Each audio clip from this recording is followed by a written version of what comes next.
नमस्कार दोस्तों। हम बौद्ध धर्म पढ़ रहे थे और बौद्ध धर्म में हमने बौद्ध दर्शन पर बात कर ली थी और आज हम बात करेंगे तीसरे आयाम के ऊपर।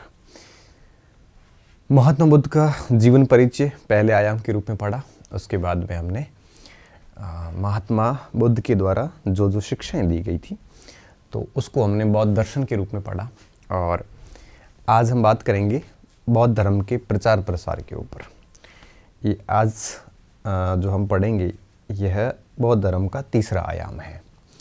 और फिर लास्ट में हम देखेंगे बौद्ध संगीतियाँ और बौद्ध साहित्य, बौद्ध संगीति और उसके परिणाम। संगीतियाँ भी और संगीतियों के दो परिणाम निकले, जिसमें बौद्ध साहित्य आया, पूरा त्रिपिटक साहित्य, और बौद्ध धर्म का विभाजन हुआ। ठीक है, हीनयान महायान पढ़ेंगे, तो वो पढ़ेंगे बौद्ध संगीतियों के अंदर, जो कि इस आयाम के ठीक बाद में पढ़ेंगे। आज हमारा पॉइंट जो है वो है आपके बौद्ध धर्म का प्रचार प्रसार कैसे हुआ। ठीक है, तो आप हेडिंग दे दीजिए बौद्ध धर्म का प्रचार। बौद्ध धर्म का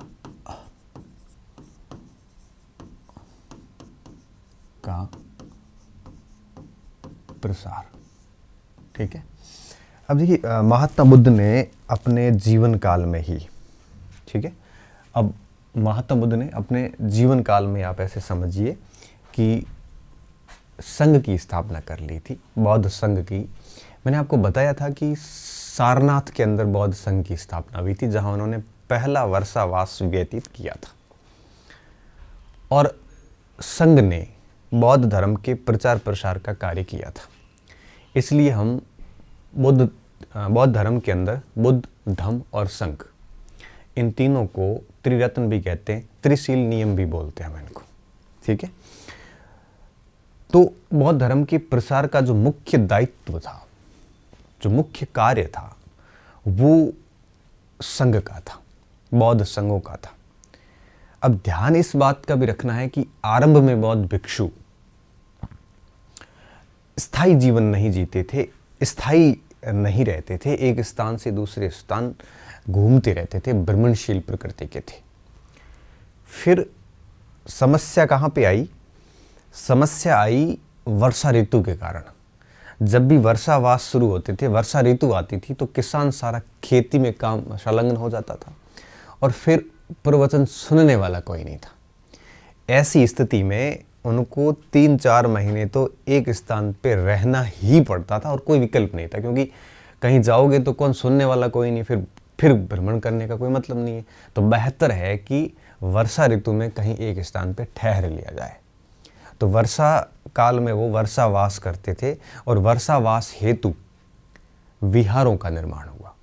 विहारों में रहते थे और उस विहारों के अंदर एक प्रकार से आप कह सकते हो कि वो संघ जो था हमारा, बौद्ध संघ जिसे अपन कहते हैं, जिसमें बहुत सारे आचार्य वगैरह होते थे, शिष्य होते थे, ये सारे संघ के लोग विहारों में रहते थे। तो पहले संघ यूं कहिए कि विचरणशील था, भ्रमणशील था, लेकिन बाद में संघ आपके स्थायी रूप से रहने लगा, विहारों में रहने लगा था। ठीक है, तो बौद्ध विहार बने। तो विहारों की कल्पनाएं वगैरह, ये सारी बातें जो है वो बौद्ध धर्म के प्रसार में आ जाती है। ठीक है, तो आज के इस कंटेंट में हम क्या देखने वाले हैं? सबसे पहले हम देखेंगे कि आरंभिक बौद्ध धर्म जो है, ठीक है ना, आरंभिक भिक्षु, आरंभिक दौर में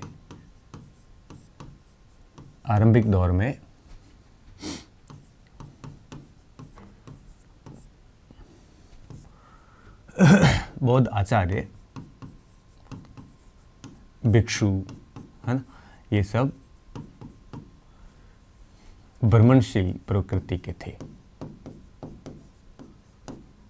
ठीक है, भ्रमणशील थे, परंतु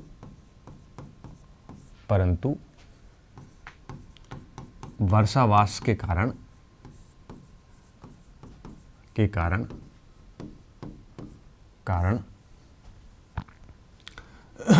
वर्षावास के कारण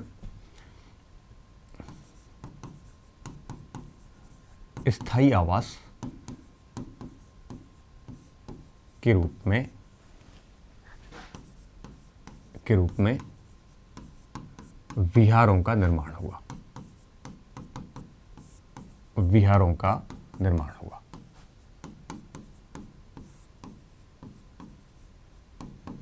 ठीक है, विहारों का निर्माण हुआ। ये विहार कैसे बने? अब बात आती है, देखो संघ और विहार में क्या एक साथ में लेके चल रहा हूं, फिर अपन आगे कहानी पे आगे आते हैं, थोड़ा सा हम दोनों को समझ लेते हैं पहले। ठीक है, तो विहार क्या था ये तो आपको बात समझ में आ गई। अब दूसरी बात देखिए, अब बुद्ध ने अपने जीवन काल में ही, बुद्ध ने अपने जीवन काल में ही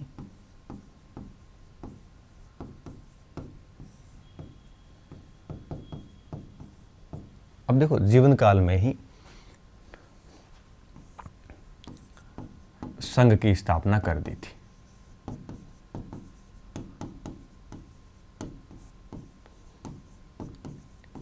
अब कहाँ की इसकी कहानी अपन आगे समझते हैं।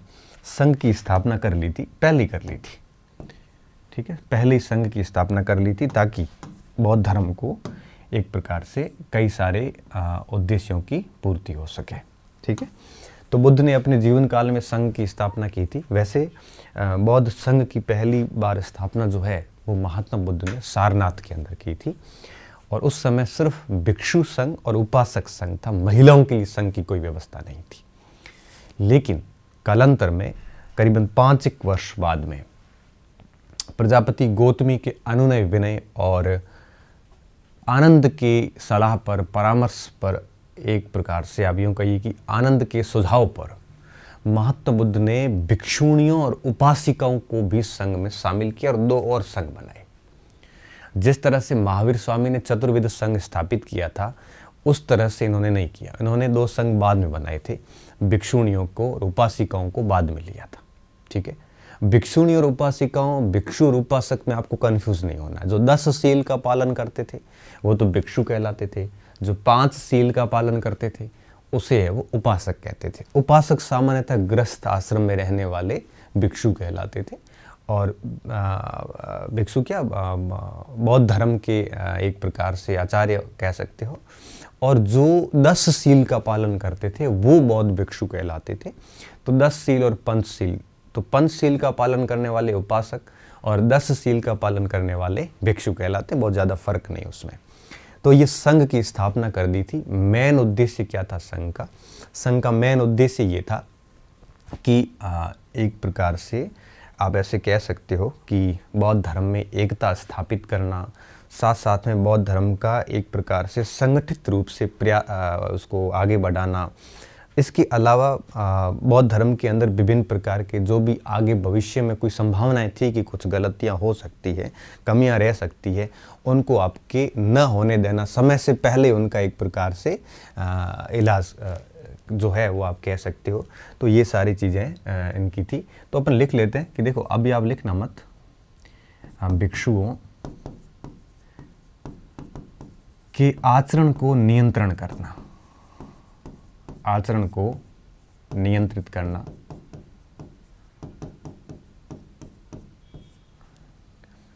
ठीक है। संघ के मेन उद्देश्य थे ये कि जितने भी बौद्ध भिक्षु होंगे उनका जो आचरण है उसको नियंत्रित करना बहुत जरूरी। अन्यथा क्या होगा?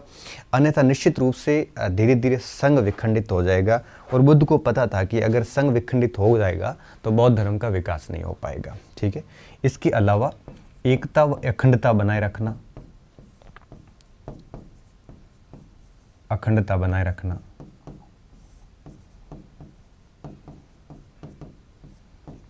तीसरा क्या था? सभी प्रकार के निर्णय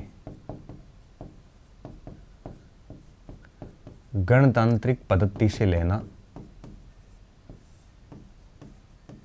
मतलब किसी भी भिक्षु को कोई श्रेष्ठ भिक्षु या किसी को निम्नतर या उच्चतर नहीं बताना। सारे भिक्षु मिलकर जब भी कोई बौद्ध धर्म के डिसीजन होंगे तो सभी भिक्षु मिलकर लेंगे, ऐसी व्यवस्था करना ताकि बाद में जाके कोई भेदभाव उत्पन्न ना हो। क्योंकि जब भी कोई डिसीजन बनेंगे, क्योंकि सीधी सी बात है, समय के साथ साथ नियमों में परिवर्तन करना बहुत ज़्यादा ज़रूरी होता है। और अगर नियमों में परिवर्तन नहीं किए तो कट्टरता धर्म के नाश का कारण बनती है। इसलिए समय के साथ साथ नियमों में निश्चित तौर पे बदलाव करने पड़ेंगे, और जब नियमों में बदलाव करने पड़ेंगे तो डेफिनेटली उस समय संघ की एक प्रकार से बहुत ज़्यादा ज़रूरत होगी। और जब ज़रूरत होगी तो फिर इसमें से एक अध्यक्ष या उपाध्यक्ष होंगे तो लड़ने के चांसेस ज़्यादा रहते हैं। तो सारे भिक्षुओं को एक समान अधिकार देते हुए उनको एक प्रकार से सभी प्रकार के निर्णय गणतंत्रात्मक पद्धति से लेने, ताकि कोई भी भिक्षु बाद में जाके नियमों की अवहेलना ना करे। तो ये भी एक प्रकार से मेन पॉइंट था। सॉरी, ये फोन बज जाता है। सभी निर्णय गणतांत्रिक पद्धति से लेना, एकता व अखंडता बनाए रखना, भिक्षुओं के आचरण को नियंत्रित करना, और इसके साथ साथ संघ व जो उपासक वगैरह है, जो भिक्षु है, भिक्षुओं के मध्य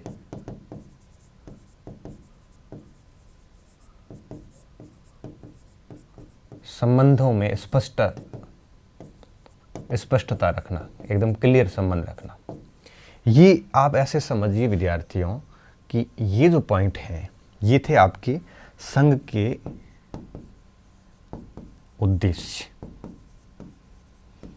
अगर आपसे पूछें कि महात्मा बुद्ध ने संघ क्यों बनाए थे, तो संघ बनाने के पीछे जो मेन कारण क्या था वो ये थे, भिक्षुओं के आचरण को कंट्रोल करना था। क्योंकि अगर भिक्षुओं ने अपना आचरण खो दिया तो बौद्ध धर्म धीरे धीरे धीरे धीरे सने सने आप कह सकते हो कि समाप्त हो जाएगा। अगर उनमें एकता और अखंडता नहीं हुई तो भी समाप्ति के चांसेस बहुत ज़्यादा है। अगर उनके निर्णय ठीक नहीं हुए तो भिक्षु आपस में लड़ जाएंगे तो भी बौद्ध धर्म का विनाश हो जाएगा। संघ और उपासकों के बीच में अगर संबंध भी स्पष्ट नहीं होंगे तो भी दिक्कत होगी। तो इन सारी समस्याओं को देखते हुए, भावी समस्याओं को देखते, क्योंकि बुद्ध को पता था कि मेरे रहते हुए तो ये दिक्कतें नहीं आएगी इतनी, लेकिन मेरे जाने के बाद, और आप देखना जब हम बौद्ध संगीतियाँ पढ़ेंगे तब मैं आपको बताऊंगा कि बौद्ध धर्म में विभाजन के कारण भी ये संघ के नियम ही बने थे, क्योंकि उनमें भी टकराहट आ गई थी। और आपने देखा आगे कि किस तरह से हीनयान और महायान शाखा बनी थी। हीनयान और महायान शाखा जब बनी तो मेन जो विभाजक के कारण थे वो वही थे जो डर था उनको। तो संघ के नियम ही आगे जाके विभाजन के कारण बने। तो संघ होते हुए जब अगर विभाजन हुआ तो आप सोचिए, अगर संघ नहीं होता तो महात्मा बुद्ध की मृत्यु से शायद पहले ही संघ धर्म टूट जाता या ठीक बाद में टूट जाता। लेकिन संघ के बाद कुछ समय तक बौद्ध धर्म में एकता जरूर बनी रही। तो ये सारी चीजें थी एक प्रकार से संघ के उद्देश्य के रूप में। तो संघ की स्थापना कर दी थी इन उद्देश्यों के चलते, ठीक है। और फिर ये संघ के जो सदस्य होते थे वो आपके कहाँ पे ठहरते थे, ये विहारों में रहते थे। संघ के लोग कहाँ रहते थे, विहारों में रहते थे। स्टार्टिंग में ये संघ भ्रमणशील हुआ करते थे, बाद में इन्होंने विहारों में रहना शुरू किया। अब देखिए आगे, ये दूसरा पॉइंट था इसमें। तीसरी पॉइंट आपको क्या ध्यान रखना है, इस संघ के पास में बौद्ध धर्म के प्रचार प्रसार का पूरा जिम्मा था। और जब प्रचार प्रसार करने वाले लोगों का अगर आचरण ठीक नहीं होगा, उन लोगों में अगर एकता अखंडता नहीं होगी, उन लोगों में अगर निर्णय गणतांत्रिक पद्धति से नहीं लिए जाएंगे, उन लोगों के बीच के रिलेशंस अगर ठीक नहीं होंगे संघ के बीच के, तो आखिर बौद्ध धर्म का प्रचार प्रसार ठीक से कैसे हो सकता है जब संबंध ही ठीक नहीं है। इस कारण इन्होंने वो सारा कुछ इतना सिस्टम से किया था, हम आगे समझेंगे पूरा सिस्टम। उस सिस्टम से किया था कि बौद्ध धर्म कई हजार सालों तक जिंदा रहा और ठीक पद्धति से चलता रहा। लेकिन बाद में धीरे धीरे जब इन चीज़ों में, इन उद्देश्यों से संघ भटका, तो उसके बाद में बौद्ध धर्म में विखंडन होने शुरू हो गए। और पहला विखंडन हीनयान और महायान के रूप में सामने आएगा चौथी बौद्ध संगीति के अंतर्गत। और तीसरी बौद्ध संगीति, दूसरी, पहली मैं सब समझाऊंगा आपको, और दूसरी और चौथी बौद्ध संगीति में किस तरह से विभाजन हुए उनके बारे में हम आगे बात करेंगे। लेकिन अभी आप इसको समझ लेना, ठीक है। अब देखिए, मैं यहाँ पे जो मेन बात लिखने वाला हूँ वो आप यहाँ साथ लिख लेना। तो बौद्ध धर्म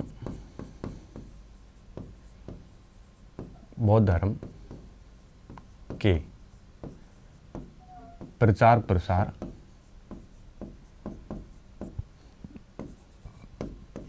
का दायित्व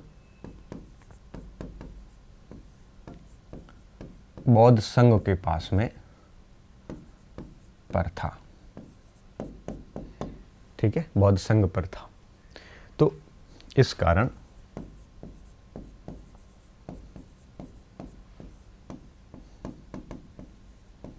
बौद्ध धर्म में इसका महत्वपूर्ण स्थान है।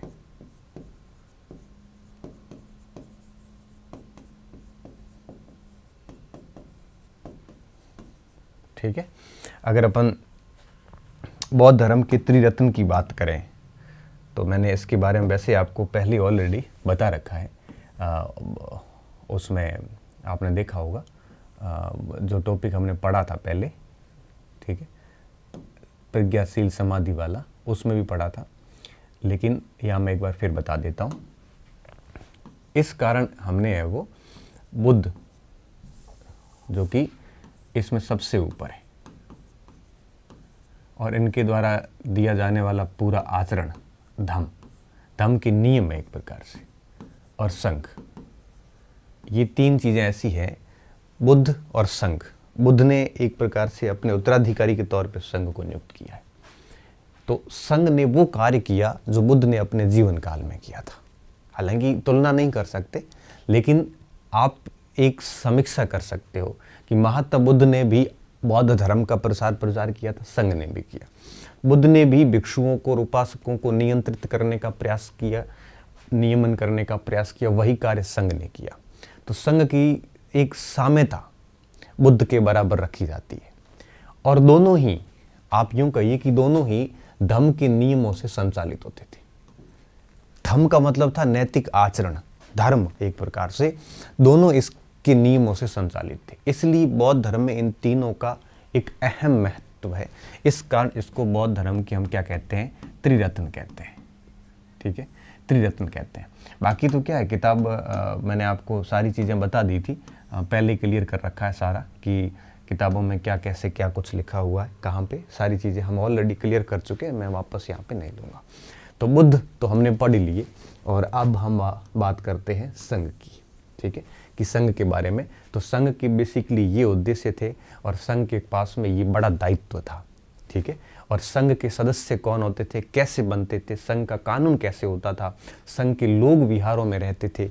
अब हम अभी जो बात करने वाले हैं वो इसी बिंदु पर बात करने वाले हैं। ठीक है, आप इसको लिख लो बढ़िया, बौद्ध धर्म के प्रचार की हेडिंग देके 5-7 बातें लिख लो। अब मैं बात करता हूँ कि बौद्ध संघ की कार्य प्रणाली कैसी थी, बौद्ध संघ के अंदर सिस्टम कैसे चलता था। ठीक है, अब संघ की स्थापना, सबसे पहले स्थापना पे बात करते हैं। ठीक है, अब अगर अपन स्थापना की बात करें तो महात्मा बुद्ध ने सबसे पहले क्या किया था, सारनाथ के अंदर जो 5 ब्राह्मणों को पहला प्रवचन दिया था, उस समय उन ब्राह्मणों का जो संघ बनाया था वही बौद्ध धर्म का पहला संघ था। और कौंडिन्य ऋषि जो थे उस समय ब्राह्मण, वो बौद्ध संघ में दीक्षित होने वाले पहले व्यक्ति थे। ठीक है, तो कहने का मेरा साफ मतलब है यहाँ पे कि अगर आपसे कोई पूछे कि महात्मा बुद्ध ने बुद्ध धर्म के अंदर जो संघ बने थे, बौद्ध संघ, उसकी स्थापना कहाँ पर की, तो आप कहोगे कि सारनाथ में की थी, जहाँ उन्होंने पहला प्रवचन दिया। और प्रारंभिक 5 सदस्य जो है वो 5 ब्राह्मण थे, जिनको उन्होंने अपना पहला प्रवचन दिया था। ठीक है, तो आप लिख लीजिए इसमें बौद्ध संघ की स्थापना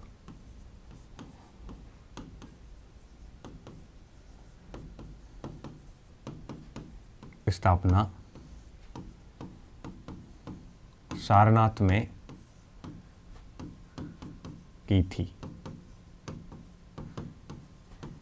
इसकी आरंभिक 5 सदस्य, वे 5 ब्राह्मण थे, जिनको बुद्ध ने पहला उपदेश दिया था।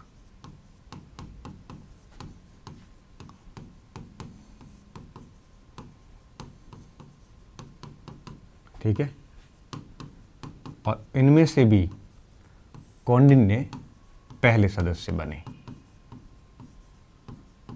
बाकी के बाद में बने चारों।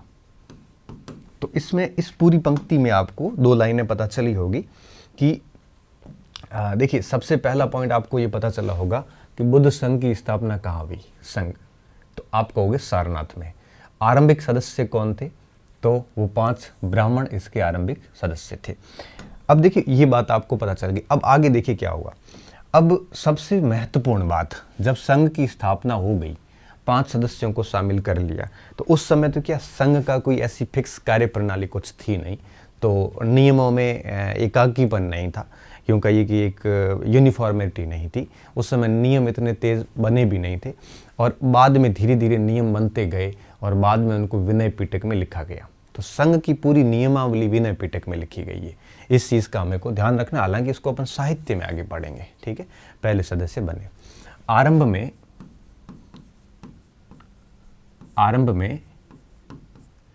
बुद्ध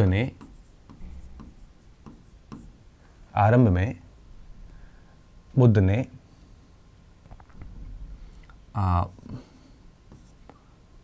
भिक्षु व उपासक संघ ही बनाए थे।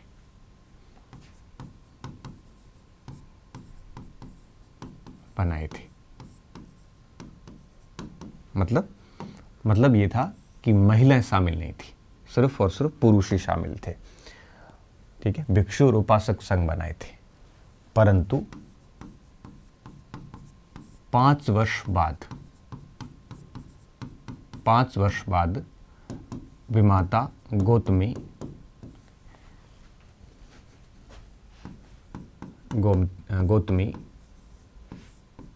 के अनुनय विनय रिक्वेस्ट फॉर्म तथा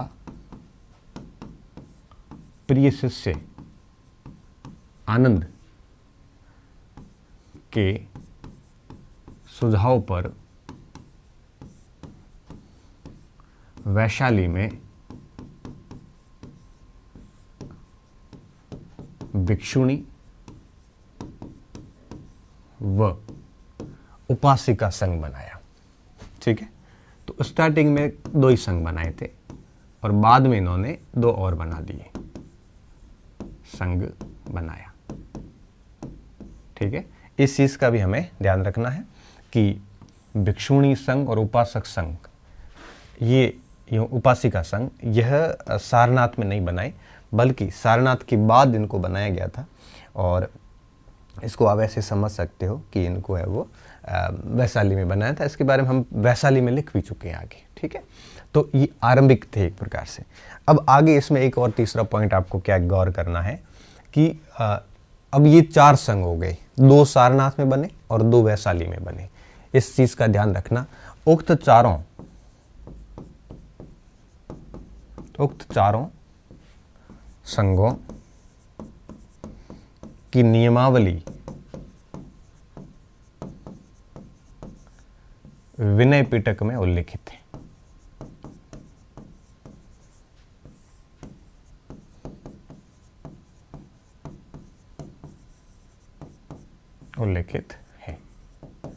अच्छा, एक चीज और, उपासिका संघ बनाया। तो महात्मा बुद्ध आरंभ में महिलाओं को संघ में शामिल करने के पक्ष में नहीं थे।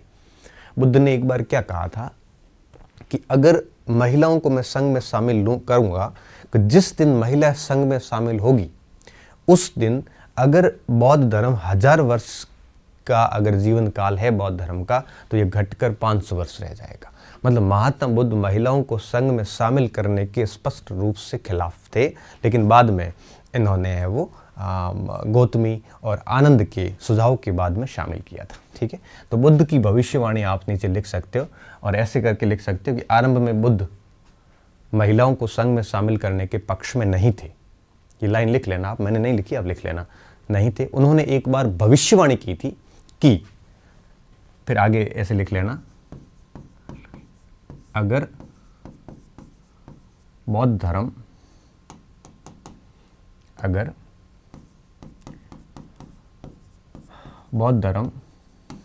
1000 वर्ष का है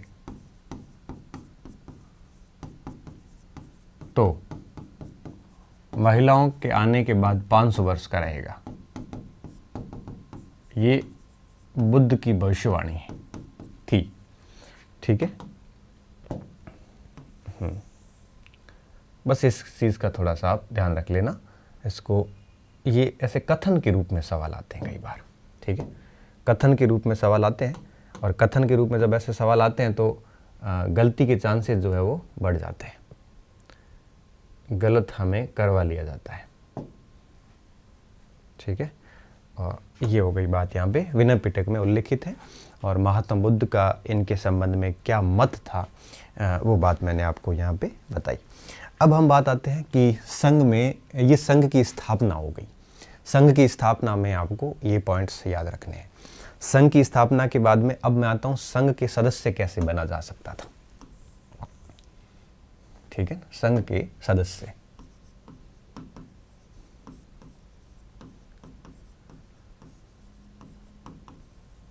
ठीक है, अब सदस्य बनने की एक प्रक्रिया थी। प्रक्रिया क्या थी कि कोई भी नागरिक हो, हालांकि कुछ वर्जित श्रेणियां भी थी, कोई भी नागरिक हो जिसकी उम्र 15 वर्ष से कम हो, अधिक हो, वो आपके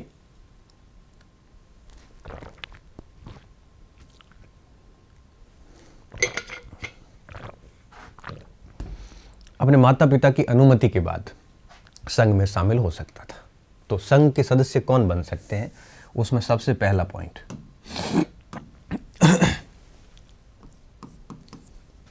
माता पिता की अनुमति। एक मिनट,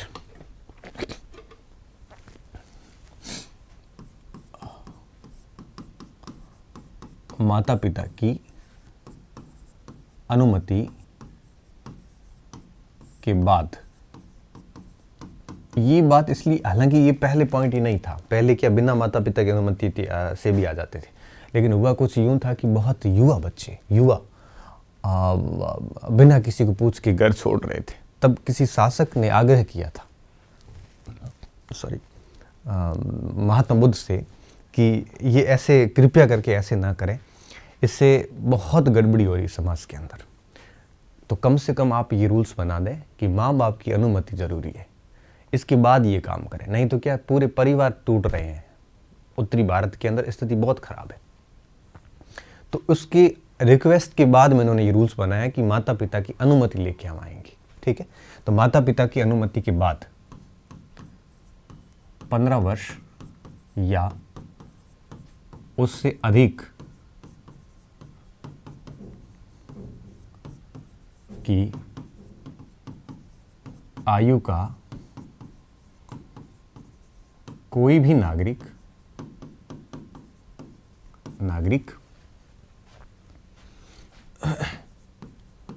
संघ का सदस्य बन सकता है।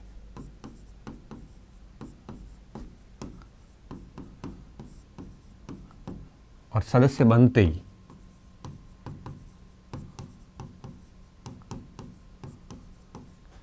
वह वर्ण विहीन हो जाएगा। वर्ण विहीन का मतलब अब फिर वो न तो कोई ब्राह्मण रहेगा, न क्षत्रिय रहेगा, न शूद्र रहेगा, न वैश्य रहेगा। जैसे ही संघ में शामिल होगा वैसे ही वो वर्ण विहीन हो जाएगा। इसका मतलब अब उसका कोई पर्टिकुलर वर्ण नहीं रहेगा, मतलब इसमें कोई भी शामिल हो सकता था। परंतु इसमें एक चीज गौर करने योग्य, कुछ वर्जित श्रेणियां भी थी जो उसमें शामिल नहीं हो सकते थे, परंतु कुछ श्रेणियां वर्जित थी।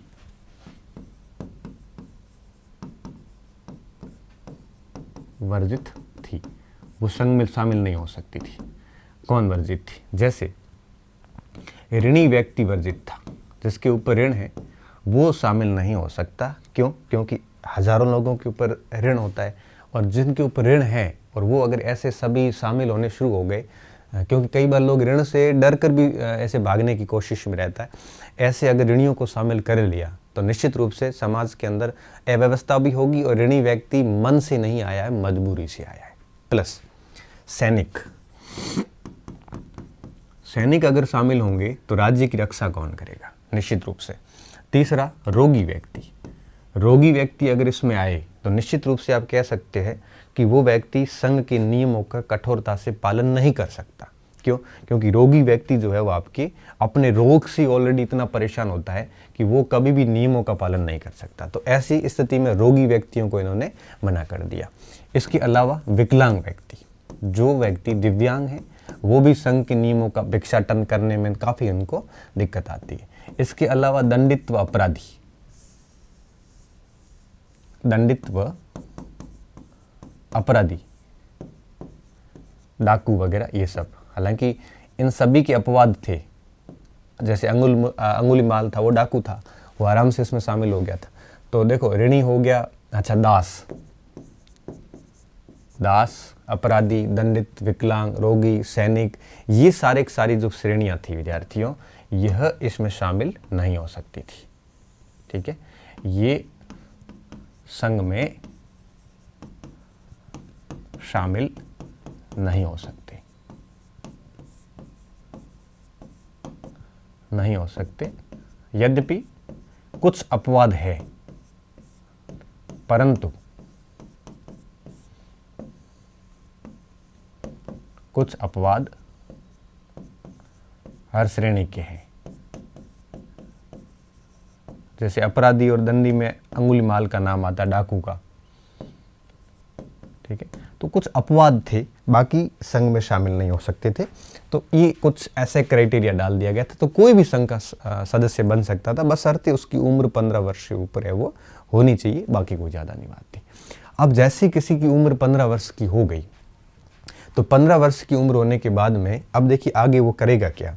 सबसे पहले वो गृह त्याग करेगा, जैसे प्रवज्या बोला जाता था। तो प्रवज्या संस्कार होता था और वो गृह त्याग करता था। गृह त्याग करने के बाद में वो करीबन 5 से 10 वर्ष तक वो जो 10 शील के नियम हमने पढ़े थे उनका वो पूर्ण कठोरता से आचरण करता था।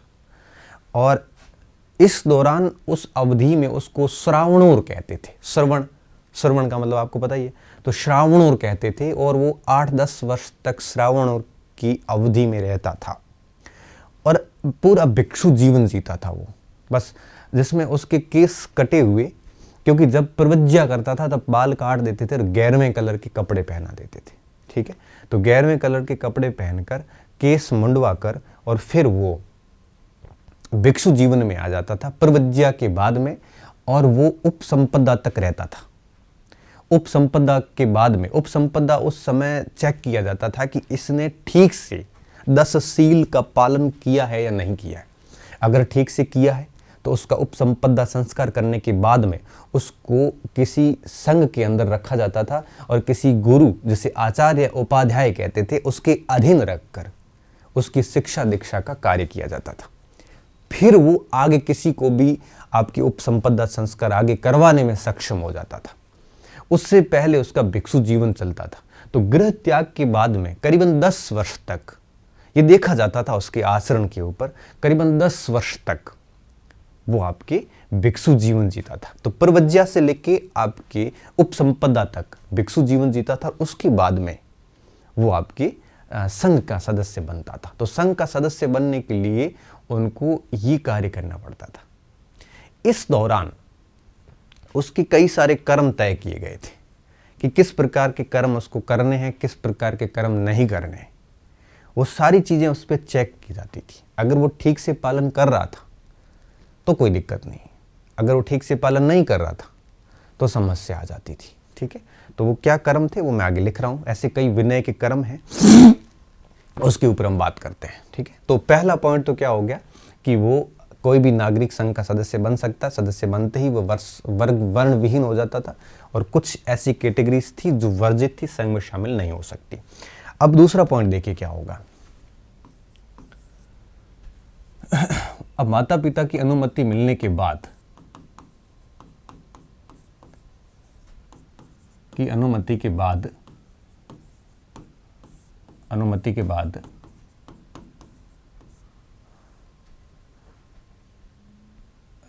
व्यक्ति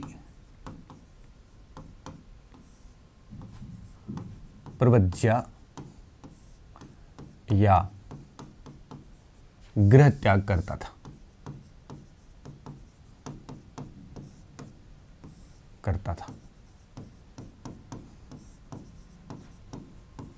इसके अंतर्गत इस दौरान मुंडित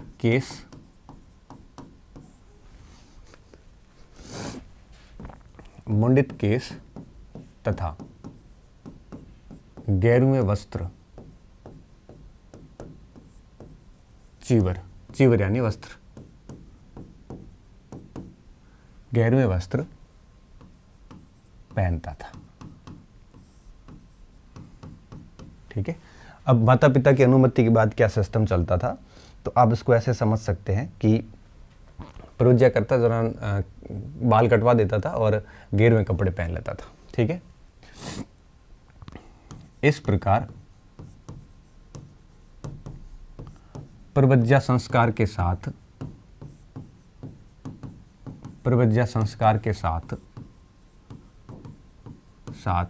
व्यक्ति भिक्षु बन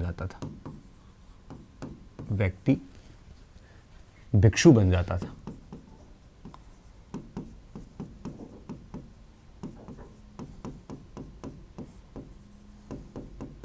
तथा आगे लगभग 10 वर्ष तक,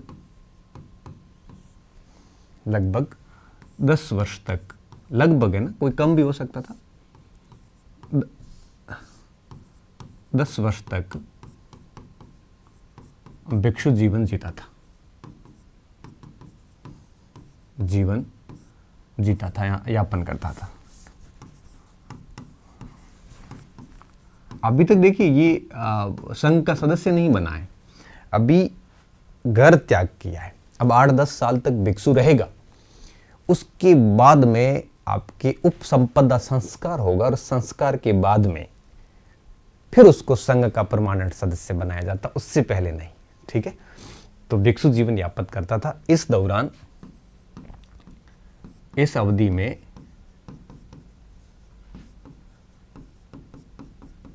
निम्न नियमों का पालन करता था।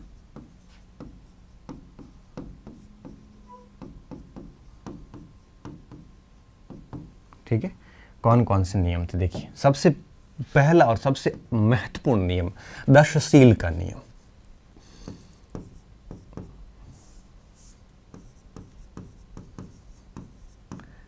दशशील का पालन अति आवश्यक था। ठीक है। इसके साथ साथ में 4 निश्रय। 4 निश्रय क्या थे? भिक्षा का भोजन, निश्रय मतलब नहीं करना, आपको भिक्षा के दौरान कोई भोजन देता है तो नहीं करना। दूसरा, आपके पड़े चिथड़ों के चीवर, फटे हुए जो बाहर कहीं कपड़े पड़े थे उनके वस्त्र नहीं पहनने। ठीक है। इसके साथ साथ में आपकी तीसरा आता था वृक्षों के नीचे, वृक्ष कोई जंगल में मिला और वहां पे नीचे निवास नहीं करना, निवास के लिए। और चौथा, गौमूत्र की औषधि के यूज नहीं करनी। इनका पालन भी इनको करना पड़ता था।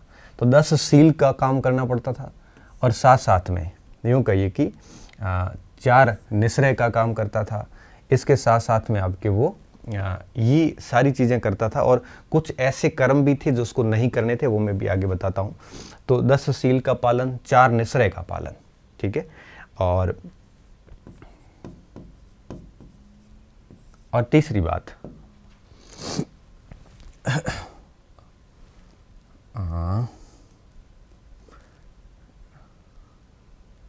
वर्जित कर्म।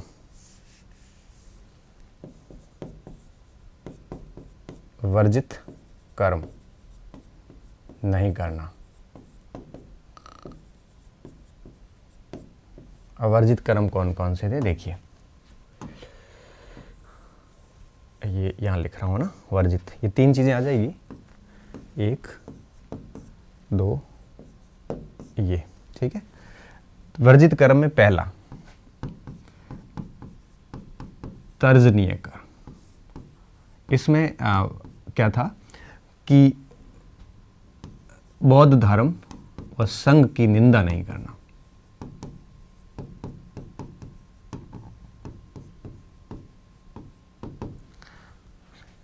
निंदा करना। ठीक है, अगर उसने बौद्ध धर्म या संघ की निंदा की है तो ये एक प्रकार से कैसा कर्म है, तर्जनीय कर्म है, जो एक बौद्ध भिक्षु के लिए उसके उपसंपदा संस्कार में बाधा बन सकता है। ये सबसे बड़ी बात थी। ठीक है, दूसरा था निश्रय कर्म। निश्रय कर्म भी एक बाधा थी। ये सारे के सारे कर्म ऐसे जो उसके उपसंपदा में बाधा थे।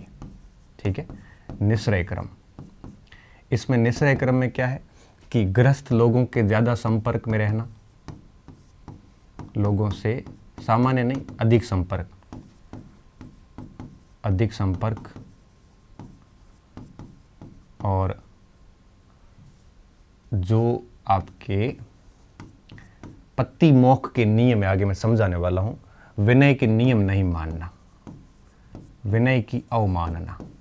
ठीक है, विनय का मतलब क्या है, जो संघ की नियमावली है उसको हम विनय बोलते हैं, और अगर उनके नियमों की अवमानना की जाती है तो हम सीधा सा कहेंगे कि ये निश्रय कर्म है, और निश्रय कर्म करने वाले भिक्षु को उसका उपसंपदा संस्कार नहीं किया जाए, उसको श्रावणोर ही रहने दिया जाए। ये सबसे इंपॉर्टेंट बात है।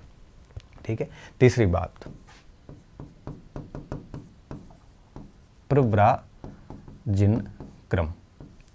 अब इसमें क्या था, इसमें था विभिन्न प्रकार के पाप आचार, पाप कार्य। कोई ऐसा पाप कार्य जो है वो नहीं करना चाहिए। अगर कोई पाप का कार्य करते हैं तो भी निश्चित, पाप का कार्य मतलब हिंसा वगैरह, इस टाइप का कार्य करने से भी यूं कहिए कि दिक्कत हो सकती है। ठीक है, इसके अलावा एक आता था प्रतिसारणीय कार्य। प्रतिसारणीय में क्या होता था, किसी गृहस्थ को नुकसान पहुंचाना, गृहस्थ को नुकसान पहुंचाना।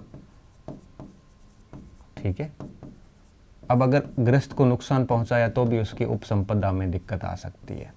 ठीक है, उसका परम कर्तव्य बनता है कि किसी भी गृहस्थ को कहीं पर भी कोई ऐसी ठेस है वो न पहुंचाए, ताकि उसको किसी भी प्रकार की कोई समस्या ना हो। ये भी आपके एक प्रकार से वर्जित कर्म है। ठीक है, और लास्ट था उत्क्षेपणीय। उत्क्षेपणीय में क्या होता है, उत्क्षेपणीय में यह कहिए कि कभी भी अपना अपराध स्वीकार नहीं करना, अपराध स्वीकार नहीं करना।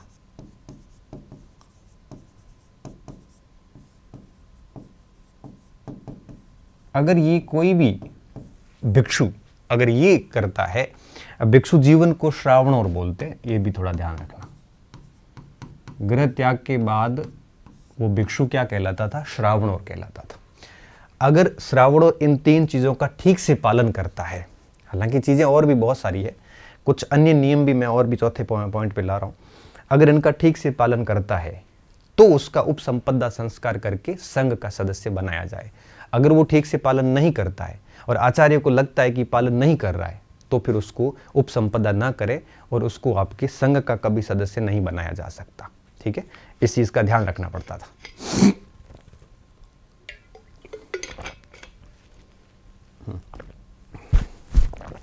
ठीक है, अब देखिए ये 3 पॉइंट हो गए। तो माता पिता की अनुमति के बाद व्यक्ति गृह त्याग करता था, प्रवज्या करता था। इस दौरान मुंडित केश तथा गेरुए चीवर पहनता था। इस प्रकार प्रवज्या संस्कार के साथ व्यक्ति भिक्षु बन जाता था। इसे हम श्रावणोर कहते हैं, श्रावणोर बन जाता था तथा आगे लगभग 10 वर्ष तक भिक्षु जीवन अर्थात श्रावणोर का जीवन यापन करता था।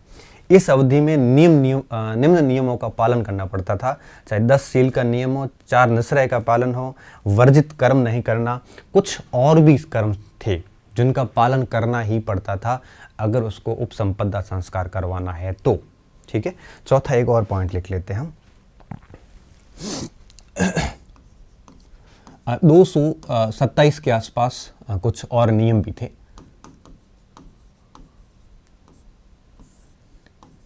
अन्य थे, ठीक है, अन्य नियम और भी थे, जैसे जो आहार है तो कभी भी इच्छा प्रकट नहीं करना, कभी भी ये नहीं कहना मुझे ये खाना है, प्रकट नहीं। ठीक है, ये भी भिक्षुओं के लिए बहुत महत्वपूर्ण था। ये पॉइंट्स क्यों लिखवा रहा हूँ, क्योंकि कई बार सवाल आता है कि निम्नलिखित में से कौन सा भिक्षु जीवन का श्रावण और की विशेषताएं नियम थे या नहीं थे, ऐसे करके कथन आ जाते हैं। फिर उन कथनों में हमें एक भी अगर पता नहीं होता तो हमारे गड़बड़ी हो जाती है। बस इसलिए बता रहा हूँ ये, ठीक है। आहार हेतु इच्छा प्रकट नहीं करना। एक और चीज थी इसमें, मांस भक्षण कर सकते थे, मांस भक्षण कर सकते थे, परंतु इस उद्देश्य हेतु वो किसी भी पशु का वध नहीं कर सकते, ठीक है। मगर पशु वध नहीं कर सकते, मगर पशु वध नहीं, ऐसे नहीं कि पशु वध नहीं होना चाहिए। साथ में और भी था, मानव का मांस नहीं खा सकते, सर्प का मांस नहीं खा सकते, श्वान का मांस नहीं खा सकते, और आपके घोड़े का मांस नहीं खा सकते, ठीक है। घोड़े का मांस वर्जित। ये कुछ वर्जित मांस की श्रेणियाँ थी, बाकी मांस खाया जा सकता था। इनका ऐसा था। तीसरा पॉइंट क्या था, देखो ये बहुत इंपॉर्टेंट पॉइंट है, पूछते हैं तो हमें गड़बड़ी हो जाती है, ठीक है। भिक्षा मांगने का इनके पास में अधिकार था। भिक्षा मांगने, भोजन का निमंत्रण स्वीकार करने,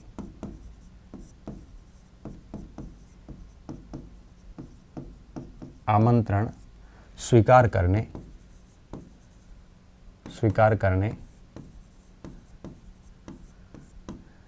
मठों की भेंट, मठों में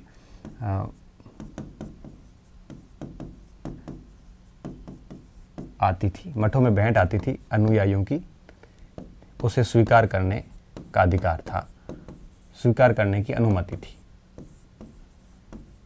करने की अनुमति। तो ये सारी अनुमतियां थी कि वो आपके ये सारी चीजें कर सकता था, ठीक है। स्टार्टिंग में तो चप्पल भी नहीं पहन सकता था,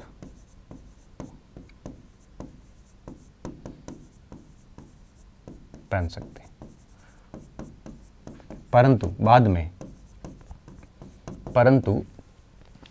में क्या हुआ, एक सृष्टि थे जिनका नाम था आपके सोनकोलवेस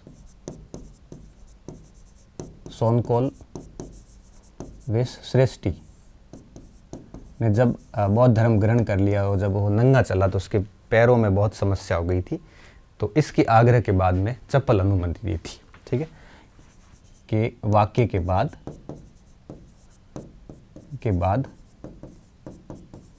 चप्पल की अनुमति मिली, चप्पल की अनुमति मिली। तो पहले चप्पलों की भी अनुमति नहीं होती थी। तो ये तो कुछ पॉइंट में बता रहा हूँ, बाकी विनय पिटक पूरा इसमें ही भरा हुआ है, ठीक है। सारे तो हम कभी याद भी नहीं कर पाएंगे।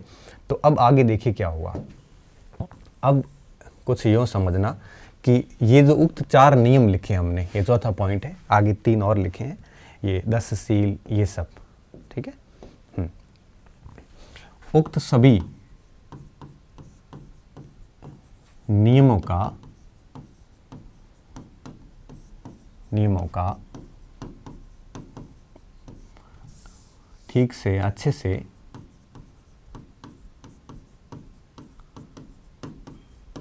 पालन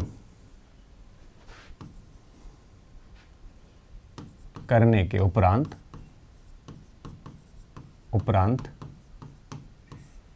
आचार्य या उपाध्याय द्वारा श्रावणों को,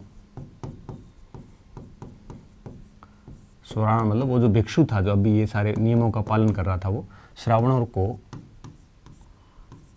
संघ के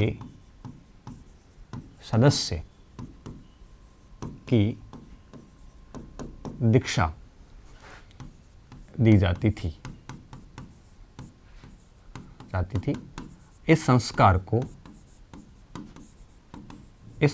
को उपसंपदा कहा जाता है। याद रखना, बहुत इंपॉर्टेंट बातें हैं ये। संस्कार कहा जाता है, ठीक है। मतलब अगर ये सारे नियमों के ठीक से पालन किए हैं उस भिक्षु ने, श्रावणों ने, तो उसको क्या करते थे, इस प्रकार से संघ में प्रवेश करवाया जाता था, जिसको हम क्या कहते हैं, उपसंपदा बोलते हैं, ठीक है। तो अब क्या होगा, अब उपसंपदा संस्कार के बाद में वो जाके संघ का सदस्य बनता था। तो उपसंपदा संस्कार जो है एक प्रकार से भिक्षु जीवन का अंत है, ठीक है, ध्यान रखना इस चीज का। भिक्षु जीवन का अंत। तो भिक्षु जीवन शुरू होता था प्रव्रज्या से और भिक्षु जीवन का अंत होता था उपसंपदा से। अब वो संघ में आ जाएगा। संघ में सदस्य बनने के बाद वो आचार्य के अधीन रहकर कुछ समय तक अध्ययन करता था बौद्ध सिद्धांतों का।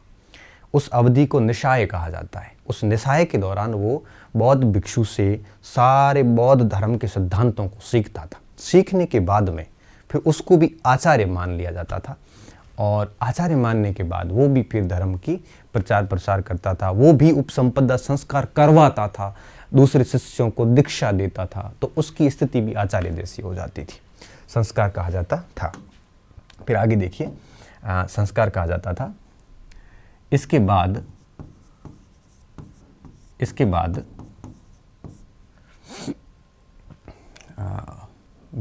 अब जो उक्त श्रावण और को संघ का सदस्य की दीक्षा दी जाती है, संस्कार उपसंस्कार। इसके बाद वह व्यक्ति उपाध्याय के अधीन के पास रहकर कुछ अवधि तक, इस अवधि को निशाय कहा जाता था। क्या कहा जाता था? निशाय कहा जाता था। कुछ अवधि तक ज्ञान हासिल करता था।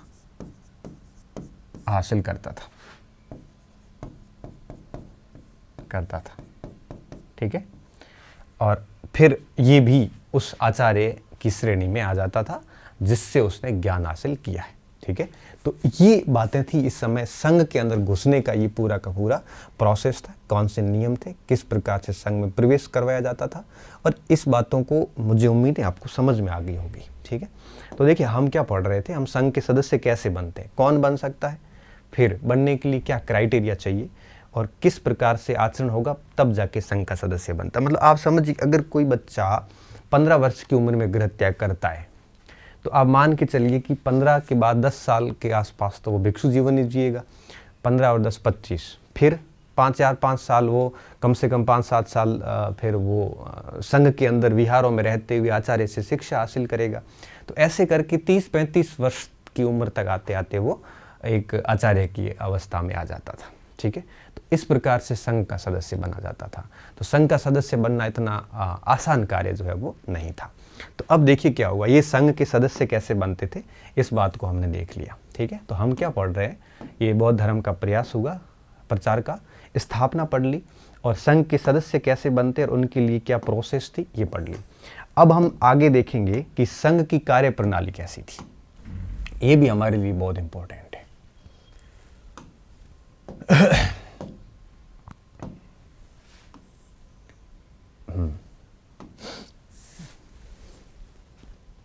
संघ के स्थापना वगैरह कार्यप्रणाली। देखिए ये टॉपिक बड़ा कार्यप्रणाली बड़ा जटिल है, और जटिल इसलिए भी है कि इसको किताबों ने और लेखकों ने जहाँ जहाँ लिखा काफ़ी जटिल भाषा यूज़ की है। भाषा इसलिए जटिल यूज़ हुई कि कॉपियाँ की हुई है हर जगह से, कहाँ से उठा के। जो पहले लेखक लिखते थे ना, वो बड़े महान लेखक थे, और उन्होंने फिर जहाँ जहाँ लिखा उन्होंने क्योंकि जो व्यक्ति बहुत ज्ञानी हो जाता है ना, तो उसके बाद उसको सामान्य भाषा भी यूज़ करेगा ना, तो हमारे लिए काफ़ी जटिल हो जाती है। तो उन्होंने लिखा और फिर उसको आगे से आगे कॉपी होती गई, उसका सरलीकरण नहीं किया। तो आज हमें वो जटिलता लगती है, बट इतनी जटिलता है नहीं जितनी किताबों ने कर रखी है।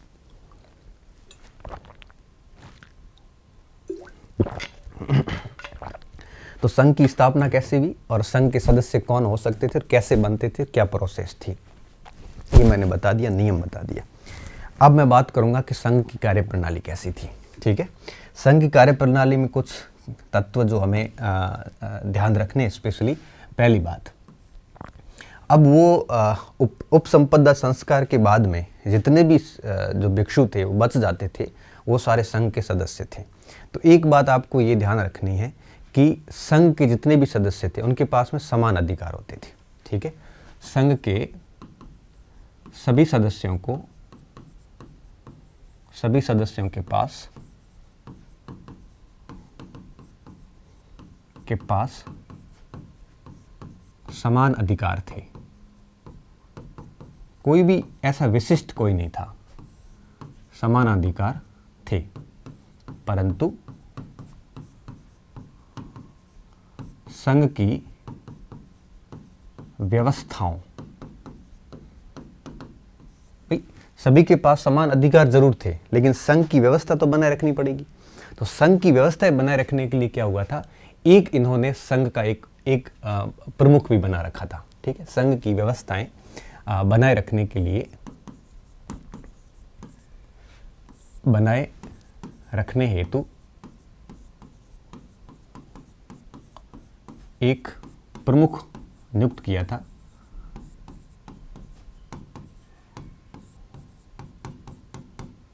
बनाया जाता था, जिसे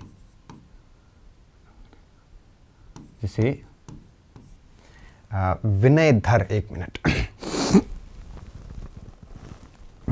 जिसे विनयधर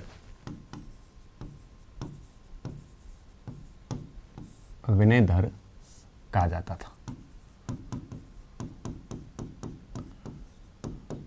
ठीक है, तो अधिकार भली सभी के पास समान थे, लेकिन एक मुखिया भी होता था जिसे विनयधर कहते थे, और बाकी सदस्य सारों के पास, विनयधर के पास भी अधिकार वही थे, लेकिन क्या होता ना, एक जैसे क्लास के अंदर मॉनिटर है, तो मॉनिटर के पास में कोई विशेष अधिकार नहीं है, सभी के पास समान अधिकारी, बट उसको व्यवस्था बनाए रखने के लिए एक प्रकार से नियुक्त किया जाता था। तो ये एक प्रकार से हो गया। फिर क्या होता था, विनयधर नियुक्त किया जाता था। वहीं संघ की बैठक व्यवस्था,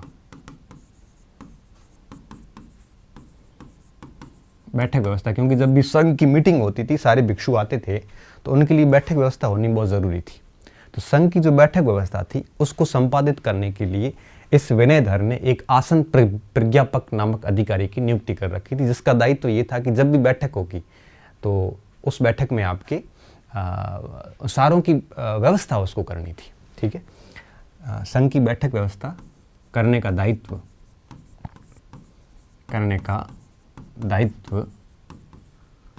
आसन प्रज्ञापक नामक अधिकारी के पास में था। ये अधिकारी भी उन भिक्षुओं में से ही होते थे, मतलब संघ के सदस्यों में से ही थे, अधिकारी करता था।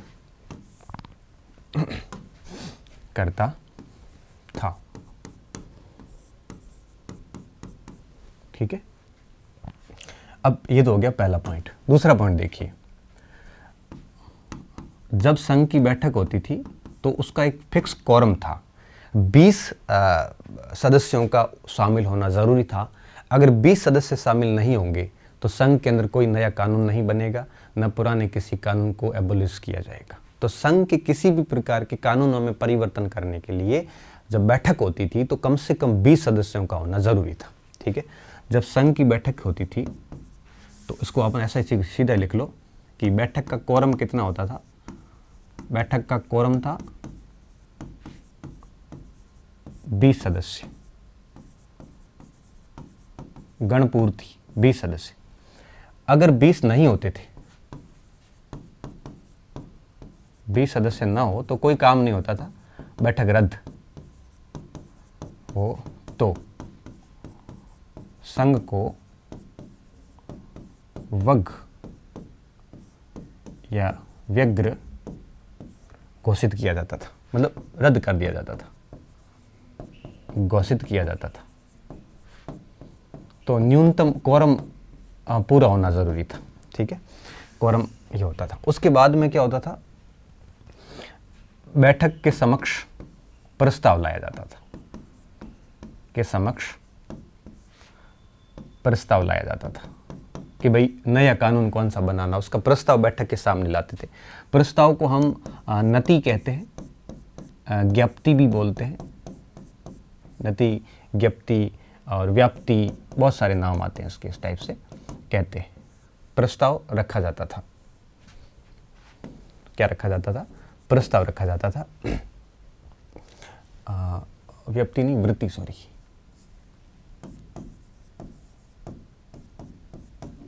संघ के समक्ष प्रस्ताव रखा जाता था। ठीक है, प्रस्ताव का पाठ होता था बकायदा, प्रस्ताव का पाठ या आगे जो प्रस्ताव होता था, जो प्रस्ताव था उसका आगे का जो पाठ था उसे अनुस्वान कहते हैं। वो पाठ पढ़कर सदस्यों को संक्षिप्त रूप से सूचित किया जाता था कि इस प्रस्ताव में है क्या। पाठ होता था, पाठ होना जरूरी होता था, जरूरी होता था। ठीक है, अब जैसी प्रस्ताव आया तो उस प्रस्ताव के ऊपर क्या होता था, उस प्रस्ताव को 3 बार पढ़ा जाता था, 3 बार प्रस्ताव पढ़ा जाता था।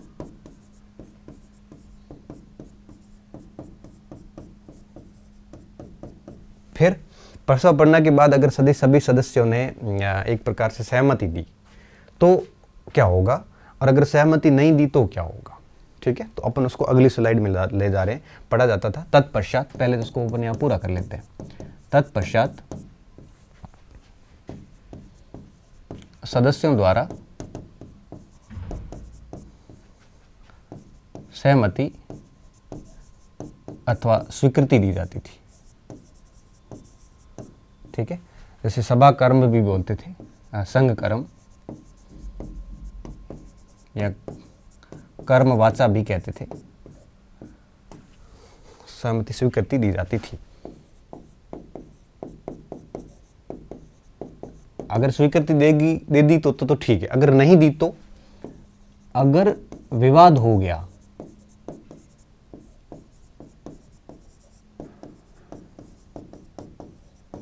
अब अगर विवाद उत्पन्न हो गया तो क्या होगा। विवाद की स्थिति में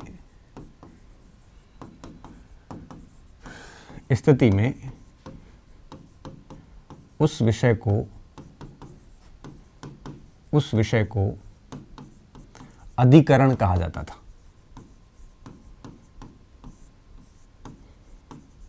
कहा जाता था।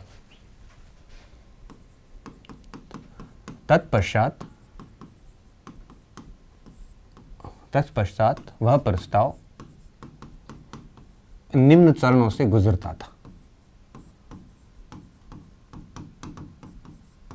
अगर सर्वसहमति से पास हो गया तो ठीक था, अगर वो पास नहीं हुआ तो क्या होगा। तो देखिए क्या होता था, तो क्या करते थे, तो वो सबसे पहले एक काम करते थे कि उसको एक उप समिति गठित करते थे। क्या करते थे, उप समिति गठित करते थे। देखिए विवाद की स्थिति में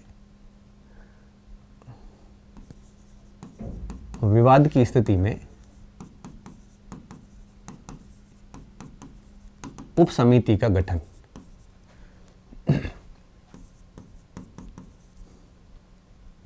उप समिति जैसे उपवाहिक बोलते थे, का गठन होता था, गठन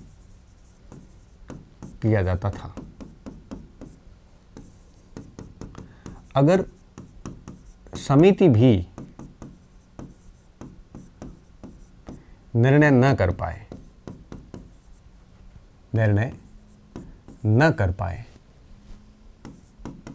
पाए तो उसे मतदान के लिए रखा जाता था, हेतु रखा जाता था। अब देखिए अगर समिति कोई डिसीजन नहीं ले पाई उस प्रस्ताव के ऊपर, तो अब प्रस्ताव कहाँ जाएगा, मतदान हेतु जाएगा। ठीक है, तत्पश्चात क्या होगा, बहुमत, जैसे अपन भूमि स्कम कहते हैं, बहुमत से निर्णय लिया जाएगा।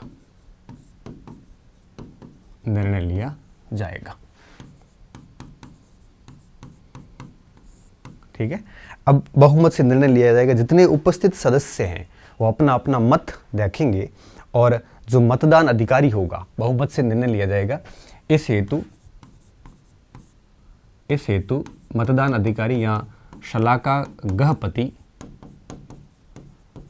राष्ट्रपति द्वारा मतदान व्यवस्था की जाएगी। मतदान व्यवस्था की जाएगी। ठीक है। अब जो मत थे वो लकड़ी के बने होते थे और लकड़ी की जो शलाकाएं थी वो विभिन्न रंग की शलाका बनी होती थी। मत को छंद भी बोलते थे। तो इस तरह से फिर क्या करते थे, शलाका द्वारा मतदान व्यवस्था की जाती थी। तत्पश्चात सदस्य मत, जैसे छंद भी कहते हैं, मत का प्रयोग 4 प्रकार से करते थे। 4 प्रकार में जैन संगीत की उसमें भी लिखवा चुका हूँ। 4 प्रकार से करते थे। 4 प्रकार कौन कौन से?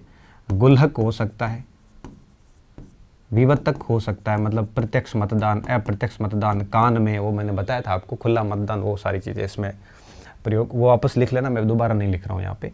मत का प्रयोग 4 प्रकार से करता था।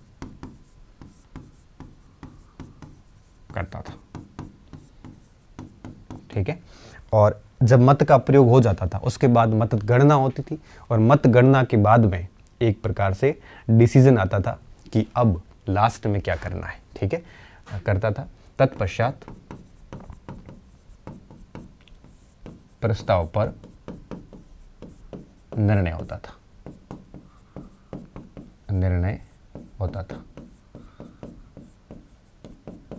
ठीक है, प्रस्ताव पर निर्णय किया जाता था।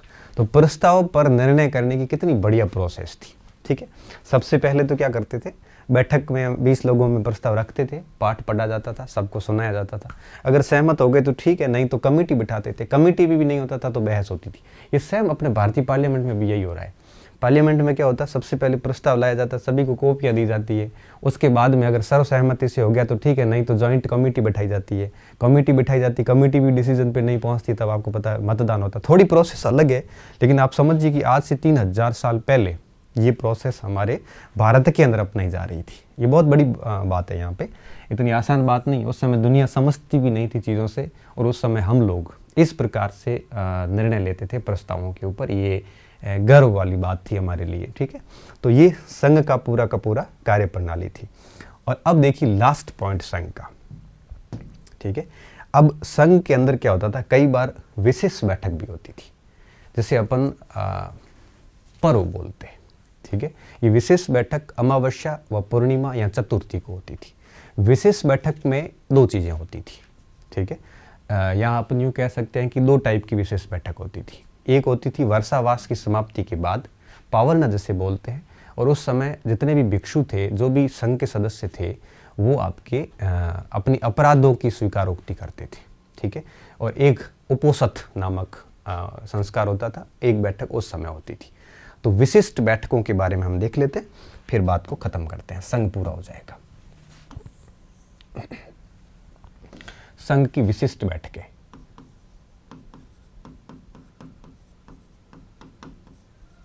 विशिष्ट बैठक। ठीक है, अब देखिए विशिष्ट बैठक में 2 बैठकें हैं। मैं दोनों को एक ऐसे करके समझा देता हूँ।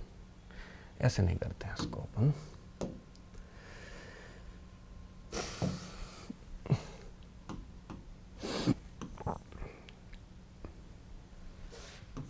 ऐसे करके ले लेते हैं हम।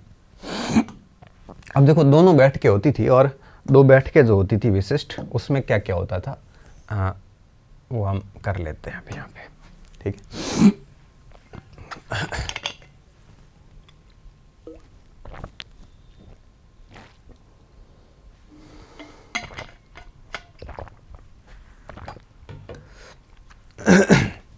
विशिष्ट बैठकें। ठीक है,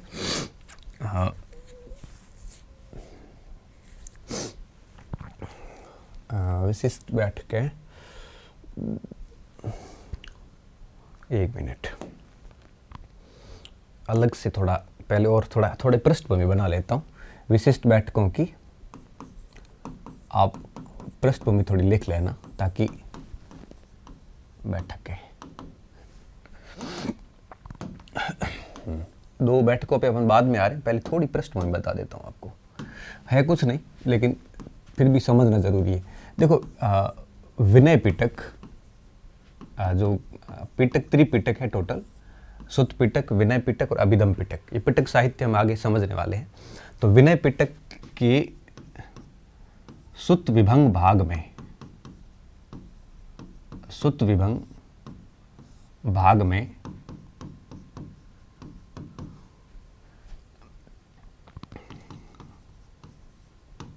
भिक्षुओं, भिक्षु और उपासकों,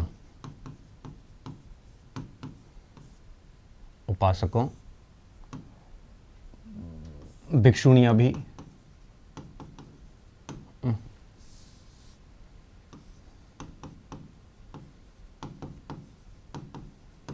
और उपासिकाएं, ठीक है, के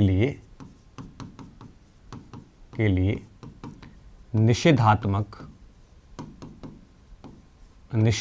मतलब नहीं काम करने, निषेधात्मक कार्य, निषेधात्मक नियम लिखे गए हैं, जिनका पाठ समय समय पर सभी को करना होता था। पाठ करते, जैसे हम लोग जब स्कूल जाते थे तब प्रार्थना करते थे। प्रार्थना क्यों करते थे? प्रार्थना में हम कहते थे हम ये नहीं करेंगे, ये नहीं, ताकि हमें हमेशा याद रहे कि क्या करना चाहिए, क्या नहीं करना चाहिए। तो इसका पाठ भी समय समय पर होता रहता था, ठीक है, सभी को करना होता था टाइम टाइम पे, और हर 15 दिन बाद लगभग हो जाता था, पाठ करना होता था। इस पाठ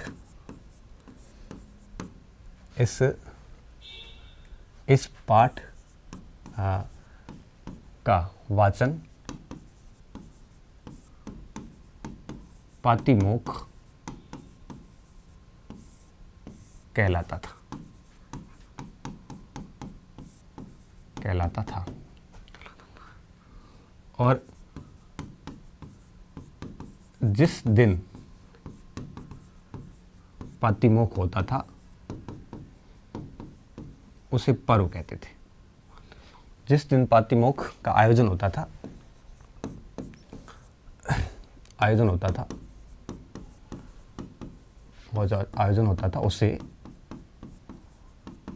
उसे पर्व कहा जाता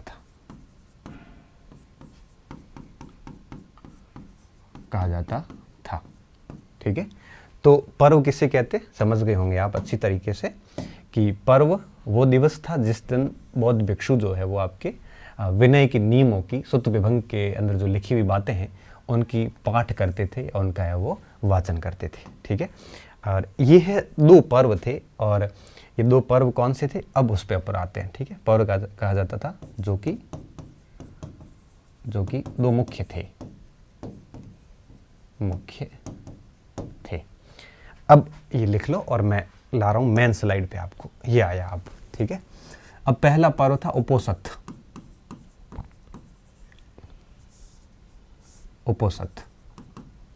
ठीक है। उपोषथ इसमें क्या था, ये जनरली पूर्णिमा और अमावस्या को होता था, ठीक है। कब होता था? पूर्णिमा अथवा अमावस्या, और अगर कोई आपात स्थिति आती थी तो चतुर्थी।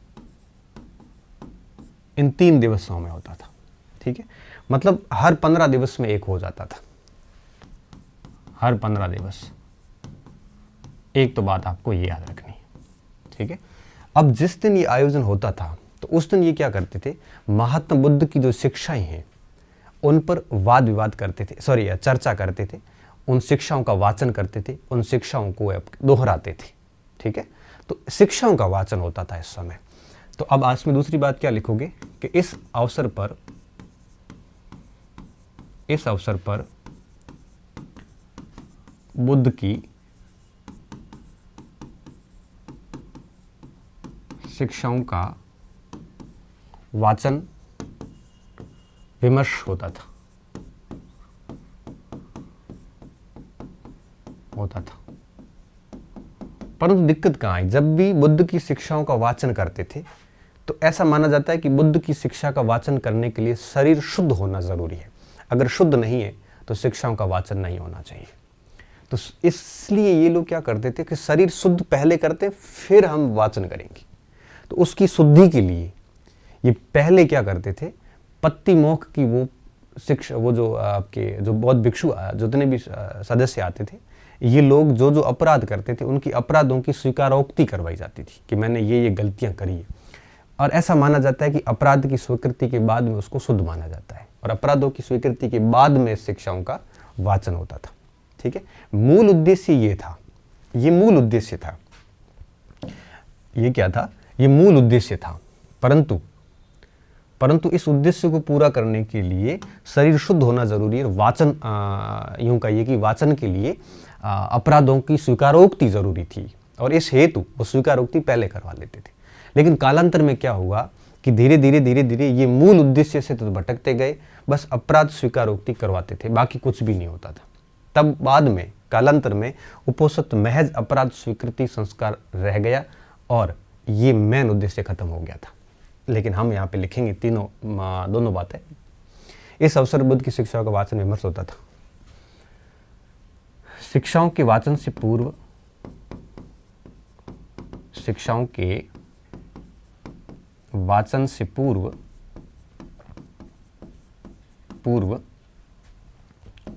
शरीर शुद्धि हेतु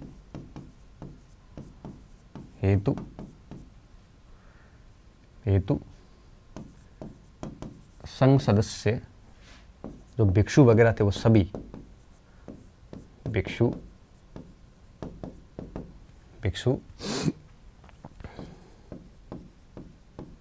अपराध स्वीकारोक्ति करते थे। ठीक है, और कालांतर में वाचन बंद हो गया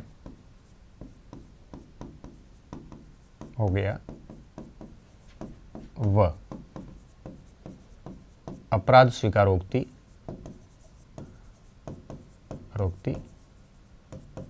चलन में रही।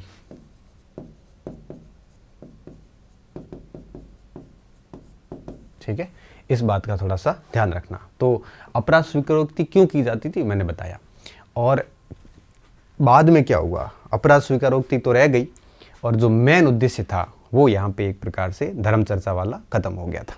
ठीक है, इस चीज का आपको ध्यान रखना है। तो इसको अपन ऐसे कोष्टक में लिखेंगे तो थोड़ा ठीक लगेगा। धर्म चर्चा, तो धर्म चर्चा इसका मेन उद्देश्य था उपोषित का। अब दूसरा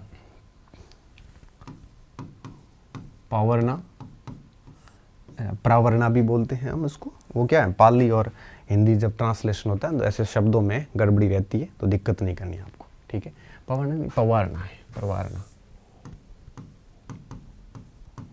ठीक है, अब जब वर्षावास होता था तो वर्षावास के बाद में यह होता था कि प्रत्येक वर्षावास के बाद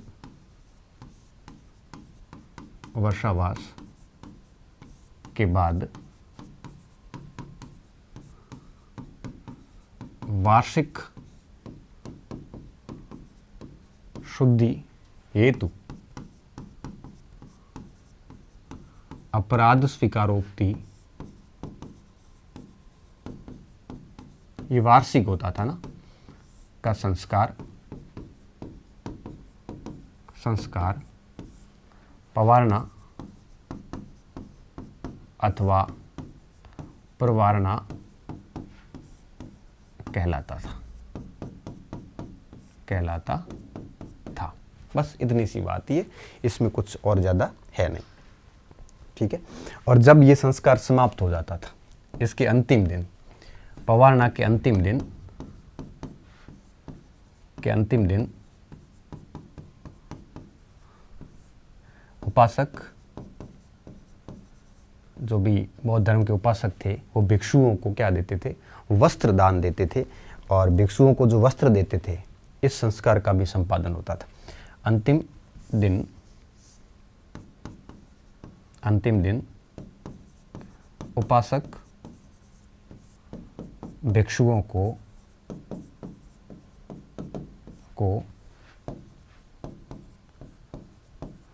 वस्त्र, जैसे चीवर कहते थे, वस्त्र दान देते थे, जिसे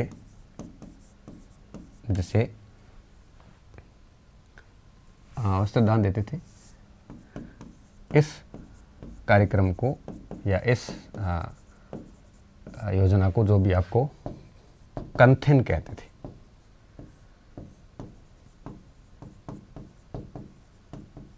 ठीक है, ये उपोसत और पवारना, ये दो विशिष्ट बैठकें थी इनकी, जो संघ के सदस्यों के द्वारा आयोजित की जाती थी। थोड़ा वर्षावास का देख लेना आप, मैं लिखवाई देता हूँ, नहीं तो कि आप फिर गलत करोगे कहीं पे। वर्षावास, अगर अपन बुद्ध की बात करें ना, तो पहला वर्षावास सारनाथ में, ये बात मैं 2 बार पहले बता चुका हूँ आपको। ठीक है, बहुत अच्छी तरीके से याद रखना। ठीक है, तो पहला वर्षावास कहाँ गुजारा, सारनाथ के अंदर मूलगंध कुटी विहार में,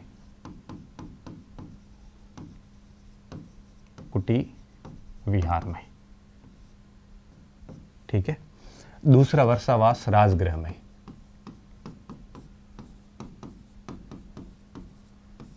सर्वाधिक वर्षावास श्रावस्ती में,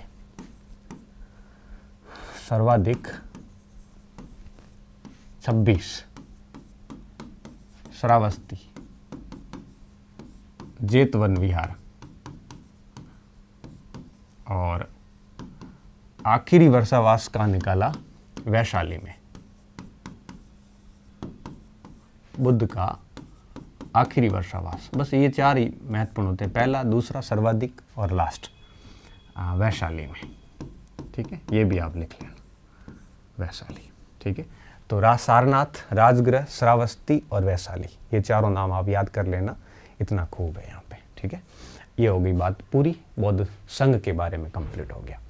हमारी नेक्स्ट क्लास होगी बौद्ध संगीतियाँ और उसके परिणाम, लास्ट क्लास होगी। उसमें हम देखेंगे कि संगीतियों का आयोजन कब, कहाँ, कैसे हुआ, और उसके परिणाम जो 2 निकले, बौद्ध धर्म का विभाजन और बौद्ध साहित्य की रचना, उन दोनों को पढ़ेंगे। ठीक है, बहुत बहुत धन्यवाद विद्यार्थियों, अच्छे रहिए, मस्त रहिए और पढ़ते रहिए।